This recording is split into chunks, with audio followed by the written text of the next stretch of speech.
I've decided to finish it off a little early today.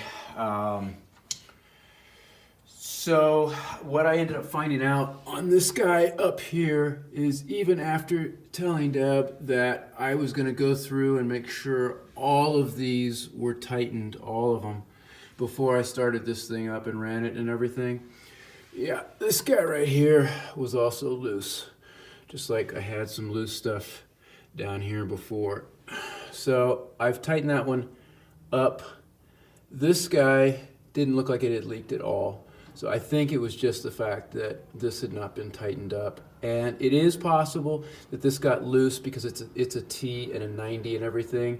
It is possible that in installing it and everything, it got loose. But the point is I didn't go up in here and check it out because I had the engine in and I couldn't reach it, I think. I probably could have worked a little bit. It would not have been easy, but at least I could have gotten a wrench down in there to take a look at it and just tell that it was still kind of loose. And I didn't do that. So everything else is really tight, and I don't see any leaks on any of this. So it doesn't seem like this manifold there's anything wrong with it. It looks like it's holding it pretty well. So I did get the pump off, and I'll take it to Spencer tomorrow morning if I have time, to see what damage it's gonna cost me and stuff.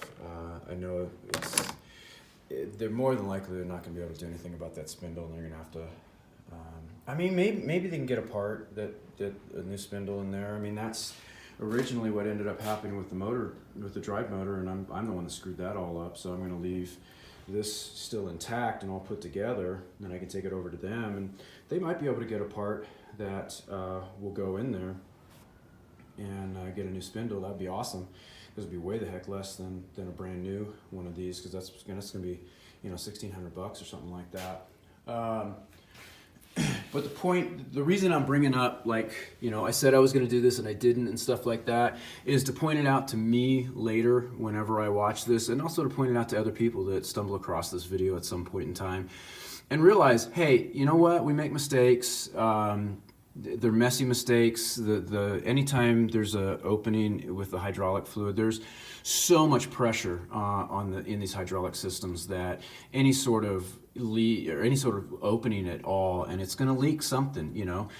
This guy right here was leaking, and so I tightened this up. It was a little loose, so I tightened it up pretty tight. I don't know if that's it or not. I can't test it right now, but I got it on there pretty tight.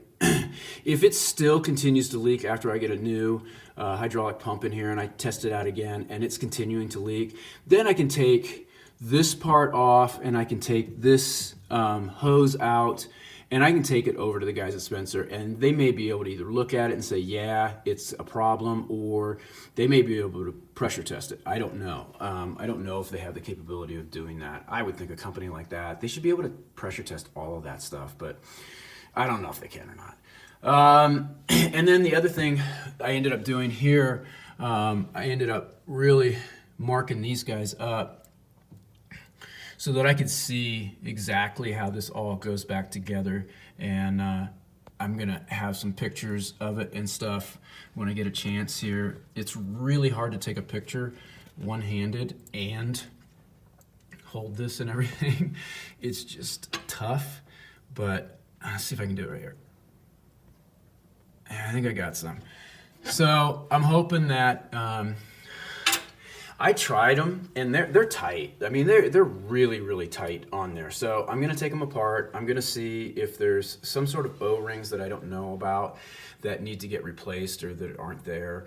I was surprised that this turned because I didn't think it did. I thought it was attached to this, but this ended up turning. So I'm wondering if maybe there is an O-ring in there, or this one back here definitely looks like it might have one in there.